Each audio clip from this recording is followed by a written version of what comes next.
രോഹിതേട്ട, മൂന്നാമത്തെ പരാതിയിൽ രാഹുൽ മാങ്കൂട്ടത്തിലിനെ പോലീസ് പിടികൂടിയിരിക്കുകയാണ്. ആദ്യ രണ്ട് പരാതികളിലും പല ന്യായീകരണങ്ങളും പറഞ്ഞുവെങ്കിലും മൂന്നാമത്തെ പരാതിയിൽ വളരെ രഹസ്യാത്മകമായി മാധ്യമങ്ങൾ പോലും ഒന്നും അറിയാതെ, MLA പോലും ഒന്നും അറിയാതെ നേരിട്ട് പിടികൂടുകയായിരുന്നു. അപ്പോൾ ഇനി ഇതിൽ നിന്ന് പുറത്തേക്കൊരു വഴി രാഹുലിന് ഇല്ല എന്ന് തന്നെയാണോ? ഈ പിണറായി വിജയന്റെ പോലീസ് കഴിവുകെട്ടവരാണ് എന്ന നിങ്ങളുടെയൊക്കെ ആക്ഷേപം തീർന്നു കാണുമല്ലോ ഇന്നലെ രാത്രി കൊണ്ട്. പിണറായി പോലീസിന് കഴിവുണ്ട് എന്ന് കൃത്യമായി മനസ്സിലായിട്ടുണ്ടാവും. അത് മാത്രമല്ല, ഏറ്റവും ശ്രദ്ധേയമായ കാര്യം, നിയമസഭാ സ്പീക്കർ ഷംസീർ നിയമോപദേശം തേടിയിട്ടുണ്ട് ഇയാളെ MLA സ്ഥാനത്ത് നിന്ന് മാറ്റാൻ വേണ്ടിയിട്ട്. ഞാൻ ആലോചിക്കുന്നത്, നമ്മുടെ നാട്ടില് ഈ മാട്രിമോണി സൈറ്റുകളുണ്ട്, ഒരുപാട് മാട്രിമോണി സൈറ്റ്. ജാതിയും മതവും ഇല്ലാത്ത നമ്മുടെ നാട്ടില് പല ജാതിയില്, പല സഭയില്, പല ഇസ്ലാം മതത്തിന്റെ പല വിഭാഗങ്ങളിലൊക്കെ പെട്ടവരുടെയൊക്കെ പേരിൽ ഇഷ്ടംപോലെ മാട്രിമോണി സൈറ്റുകളുണ്ട്.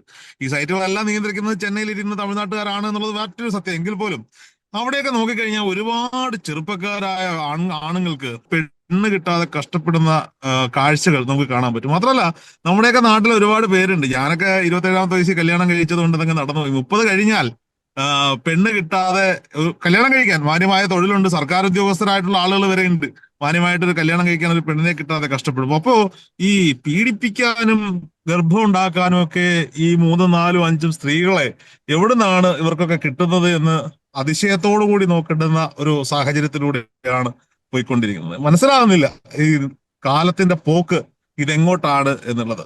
ഇതിനകത്ത് സെലിബ്രിറ്റി സ്റ്റാറ്റസിൽ നിൽക്കുന്ന, പുറമെ ബാഹ്യമായ സൗന്ദര്യമുള്ള ഒരു ചെറുപ്പക്കാരൻ, അയാൾ വീശിയ വലകളിലേക്ക് ചെന്ന് കയറിക്കൊടുത്ത സ്ത്രീകളെ കുറ്റം പറയുന്നില്ല.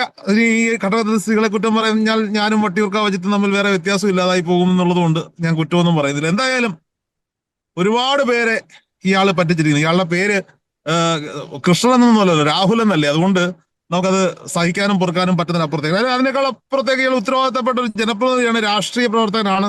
സ്വാഭാവികമായിട്ടും അയാളുടെ സ്വഭാവം ഓഡിറ്റ് ചെയ്യപ്പെടേണ്ടതാണ്, അയാളുടെ രീതികൾ ഓഡിറ്റ് ചെയ്യപ്പെടേണ്ടതാണ്. ഞാനിവിടെ ഒരു പഴഞ്ചൊല്ല് ഉദ്ധരിക്കാൻ തയ്യാറാവുകയാണ്. ഓടുന്ന പട്ടിക്ക് ഒരു മുഴം മുമ്പേ എന്ന് കേട്ടിട്ടുണ്ടോ? നമ്മൾ പഠിച്ചിട്ടില്ലേ അങ്ങനെ പഴഞ്ചൊല്ല്? ചിലപ്പോ മേഘ പറയും പൊളിറ്റിക്കലി ഇൻകറക്റ്റ് ആയിട്ടുള്ള സ്റ്റേറ്റ്മെന്റ് ആണെന്നൊക്കെ പറയും, എന്നാലും ഞാൻ പറയാതിരിക്കാൻ വയ്യ. പക്ഷേ VD സതീശൻ എന്ന് പറയുന്ന കേരളത്തിന്റെ പ്രതിപക്ഷ നേതാവ് ഓടുന്ന രാഹുലിന് ഒരു മുഴം മുമ്പേ എറിഞ്ഞിട്ടു എന്നുള്ളത് ഒരു ഒരു കോൺഗ്രസിനെ സംബന്ധിച്ചിടത്തോളം കോൺഗ്രസിനോട് ചെയ്ത ഏറ്റവും വലിയ നല്ല തീരുമാനങ്ങളിൽ ഒന്ന്. അപ്പൊ നോക്കൂ, ഈ കേസ് വന്നപ്പോ ആദ്യം രമേശ് ചെന്നിത്തലയാണ് പ്രതികരിച്ചതെങ്കിൽ പോലും ഞാൻ VD സതീശന്റെ പേര് പറഞ്ഞത്, KC വേണുഗോപാൽ അടക്കം, KC വേണുഗോപാലിന്റെ ഭാര്യ അടക്കം പ്രതികരണം നടത്തിയതൊക്കെ നമ്മൾ കണ്ടു, കോൺഗ്രസിന്റെ പല നേതാക്കന്മാരും വനിതാ നേതാക്കന്മാരും. ഞാൻ VD സതീശന്റെ പേര് പറയാൻ കാരണം, ഈ രാഹുലിനെയും ഷാഫിയും എപ്പോഴും സംരക്ഷിക്കുന്നതും രാഹുലും ഷാഫിയും VD സതീശന്റെ ആളുകളാണെന്നൊക്കെ ഒരു പ്രചരണം ഉണ്ടായിരുന്ന സമയത്ത് തന്നെയാണ് ഈ പറയപ്പെടുന്ന VD സതീശന്റെ മണ്ഡലംകാരിയായ റിനി എന്ന് പറയുന്ന ഒരു പെൺകുട്ടി ആദ്യം പരാതിയുമായി വരുന്നു. അതിന്റെ പിന്നാലെ ചെറിയ ചെറിയ കുഞ്ഞു പരാതികൾ, അത് കഴമ്പില്ലാത്ത കുറച്ച് ഇടതുപക്ഷ പരാതികൾ വരുന്നു. അതിൽ വലിയ കഴമ്പൊന്നും ഉണ്ടായിരുന്നില്ല.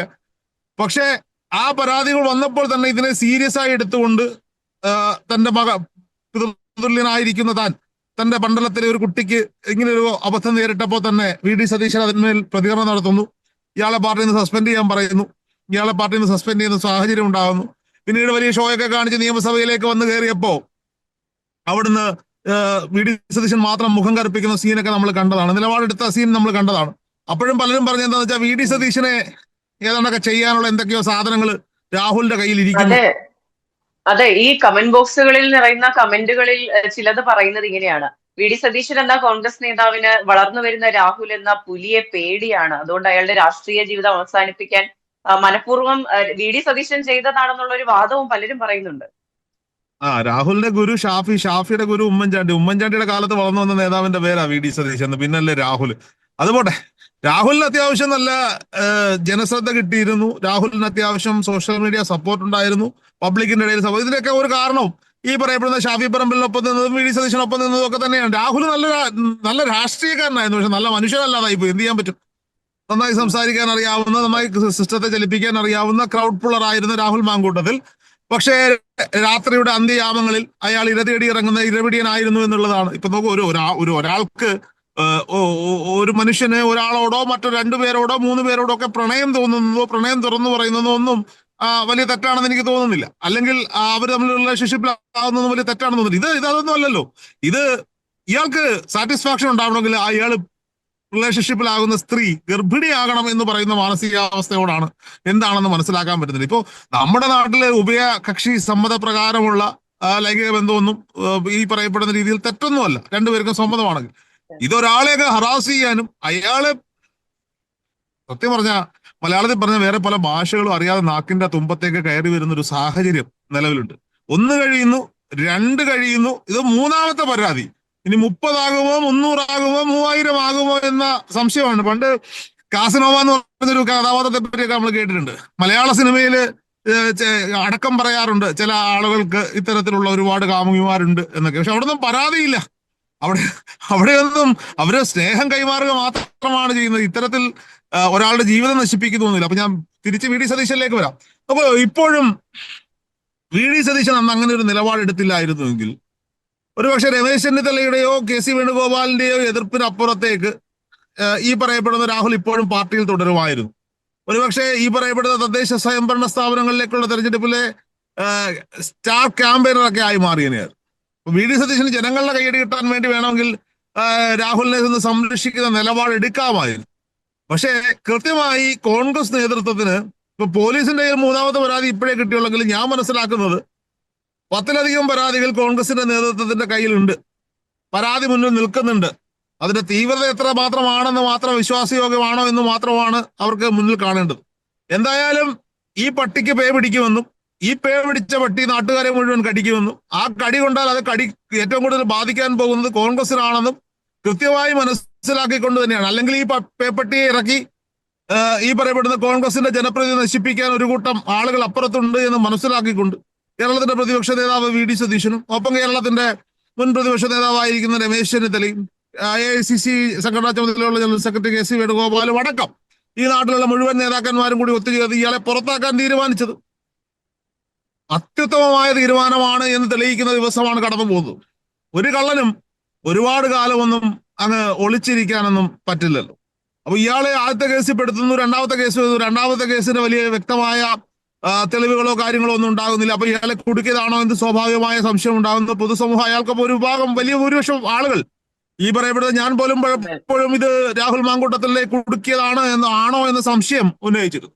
ഇപ്പൊ 3ാമതൊരു പരാതി വരുന്നു. എന്തായാലും പിണറായി വിജയൻ ഈ പറയപ്പെടുന്ന ഒരാളെ കൊടുക്കാൻ വേണ്ടി ഒരുപാട് കാര്യങ്ങളൊക്കെ ചെയ്യുന്നു, അല്ലെങ്കിൽ അവരുടെ ആഭ്യന്തര വകുപ്പ് ചെയ്യുന്നു എന്നൊക്കെ നമ്മൾ കേട്ടിട്ടുണ്ടെങ്കിൽ പോലും ഇത്തരത്തിൽ രാത്രി ഒളിച്ചിരുന്ന് പിടിച്ചോണ്ടും പോകണമെങ്കിൽ കൃത്യമായ തെളിവുകൾ അവർ സമാഹരിച്ചിട്ടുണ്ട്. കാരണം 2 തവണ കോടതിയിൽ നിന്ന് നിയമത്തിന്റെ പരിരക്ഷ നേടി പുറത്തു വന്ന ജാമ്യം ലഭിച്ച പുറത്ത് വിഹരിക്കുന്ന നേതാവിന്റെ പേരാണ് രാഹുൽ മാങ്കൂട്ടത്തിൽ. അപ്പൊ ഒരു തവണ കൂടി ഇയാളെ കൊണ്ടുവന്ന് കോടതി ഹാജരാക്കുമ്പോൾ കോടതി മിനിമം 14 22 ദിവസത്തേക്ക് റിമാൻഡ് ചെയ്യാനുള്ള തെളിവുകളെങ്കിലും സ്പെഷ്യൽ ഇൻവെസ്റ്റിഗേഷൻ ടീം സമാഹരിച്ചിട്ടുണ്ടാകും. അല്ലെങ്കിൽ ഇന്നലെ പാലക്കാട് പോയിട്ട് ആ പഴയ നീലപ്പെട്ടി വിവാദത്തിൽപ്പെട്ട അതേ ഹോട്ടലിന്റെ 202 നമ്പർ മുറിയിൽ നിന്ന് കേരളത്തിന്റെ സുമുഖനും സുന്ദരനും വാഗ്മിയും ആദർശധീരനുമായ MLA രാഹുൽ മാങ്കൂട്ടത്തിലിനെ പിടിച്ചോണ്ട് പോകില്ലേ?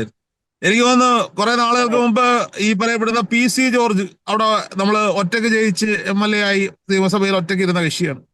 പിന്നീട് കുറച്ചു കാലം കഴിയുമ്പോൾ PV അൻവർ ഇടതുപക്ഷവുമായിട്ട് ഇടഞ്ഞ് ഒറ്റയ്ക്ക് പോയി നിയമസഭയിൽ ഇരുന്നു. ഇപ്പൊ RMPയുടെ MLA രമ അങ്ങനെ ഒറ്റയ്ക്ക് ഇരിക്കുന്ന ഒരാളാണെങ്കിൽ പോലും UDFന്റെ സപ്പോർട്ടോടുകൂടി ജയിച്ച ആളാണ്. ഇപ്പോ UDFന്റെ സപ്പോർട്ടോടുകൂടി ജയിച്ചിട്ട് നിന്റെ സപ്പോർട്ട് ഞങ്ങൾക്ക് വേണ്ട എന്ന് പറഞ്ഞ് മാറ്റിയിരുത്തിയിരിക്കുന്ന രാഹുൽ മാങ്കൂട്ടത്തിൽ. ഷംസീർ പറയുന്നത് വിശ്വസിക്കാമെങ്കിൽ അതിന് ഭരണപക്ഷവും പ്രതിപക്ഷവും ഒരുമിച്ച് നിൽക്കണം. ഒരുമിച്ച് നിന്ന് ഈ പേ പിടിച്ച പട്ടിയെ നിയമസഭയിൽ കയറ്റാതിരിക്കാനുള്ള സാഹചര്യങ്ങൾ ഉണ്ടാക്കണം എന്നുള്ളതാണ്. അല്ല ഇങ്ങനെയുണ്ടോ? അവസാന നിമിഷം ഷാഫി പറമ്പിൽ പോലും പറഞ്ഞില്ലേ അയാൾ പാർട്ടിയിലില്ല, അയാളെ കുറിച്ച് ചർച്ച ചെയ്യണ്ട എന്നുള്ള കാര്യം. ഇങ്ങനെയുണ്ടോ ഒരു മനുഷ്യൻ? അപ്പോൾ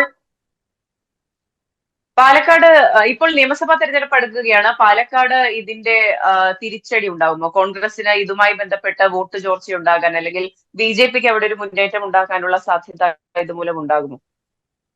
ഞാൻ ചോദിക്കട്ടെ, ഇപ്പോ പത്മകുമാർ പഴയ MLA, അയാളെ ദേവസ്വം ബോർഡിന്റെ പ്രസിഡന്റ് ആക്കി. അവിടെ നിന്ന് സ്വർണം കക്കും എന്ന് വിചാരിച്ചിട്ടാണോ CPM അയാളെ ദേവസ്വം ബോർഡ് പ്രസിഡന്റ് ആക്കിയത്? ആണോ? അങ്ങനെയാണെങ്കിൽ പത്തനംതിട്ട മൊത്തം തൂത്തുവാരി ഇങ്ങോട്ട് കൊണ്ടുവരണ്ടേ? അപ്പൊ അതിന്റെ ഒരു സത്യാവസ്ഥ അറിയാൻ കിടക്കുക. എന്തായാലും രാഹുൽ മാങ്കൂട്ടത്തിൽ പെണ്ണു പിടിക്കാൻ പോയതിന് VD സതീശനോ അല്ലെങ്കിൽ രമേശ് ചെന്നിത്തലയ്ക്കോ KC വേണുഗോപാലൊന്നും പങ്കുണ്ടെന്നാരും പറയത്തില്ലല്ലോ. പണ്ടിങ്ങനെ ഒരു പെണ്ണുപിടിയും കഥ എല്ലാവരുടെയും മണ്ടയ്ക്ക് ഇട്ടുകൊണ്ട് നടന്നായിരുന്നല്ലോ. അതിന്റെ അവസ്ഥ എന്തായെന്ന് അറിഞ്ഞല്ലോ. അപ്പൊ കോൺഗ്രസിന് ഒരു അബദ്ധം പറ്റി. കോൺഗ്രസ് ആ അബദ്ധം തിരുത്തി. ജനം വോട്ട് ചെയ്തു. പക്ഷെ ജനം വോട്ട് ചെയ്തെങ്കിലും പാലക്കാടൻ ജനതയ്ക്ക് ഈ MLA എന്ന നിലയിൽ രാഹുല് പ്രിയപ്പെട്ടതായിരുന്നു. അവന്റെ വ്യക്തിപരമായ കാര്യങ്ങൾ, അല്പം തൊലിവെളുപ്പും ഇടുക്കമുള്ള പെൺകുട്ടികളെ കാണുമ്പോൾ ഉണ്ടാകുന്ന പ്രശ്നം, ആ പ്രശ്നം പരിഹരിക്കാൻ പല മാർഗങ്ങൾ നേരത്തെ ഉണ്ടായിരുന്നു. പക്ഷെ വീട്ടുകാർക്ക് അത് മനസ്സിലാകാതെ പോയി എന്നുള്ളതാണ്. ഇത് നല്ല ബുദ്ധി ഉപദേശിച്ചു കൊടുക്കാൻ സുഹൃത്തുക്കൾ ഇല്ലാതായി പോയല്ലോ എന്ന് ആലോചിക്കുമ്പോഴാണ്.